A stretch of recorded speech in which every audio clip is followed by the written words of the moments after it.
when we were doing work in Jamaica right after the hurricane, I landed there on day 8 afterwards, and there was no water, no electricity.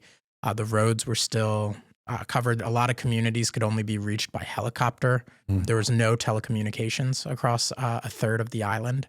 And so something simple like there's only 3 helicopters on the entire Oh, island, wow. and a third of the population is cut off. So that's like Mm. a simple but major logistical challenge, right? Then we were trying to get in skid steers to be able to open up the roads. We had a barge with 57 skid steers, Wow. but because of legal ramifications and the insurance, we couldn't get those released to come in. So there's Mm. like, Yeah. bureaucratic issues, there's real live, we don't have the supply issues. And then you start dealing with some of the mental health issues too, because these families have gone through one of the most traumatic Yeah. experiences that they have ever gone through, where literally you'd go to some places where it's just a foundation and everybody was in that house when the walls blew off and the roof goes away.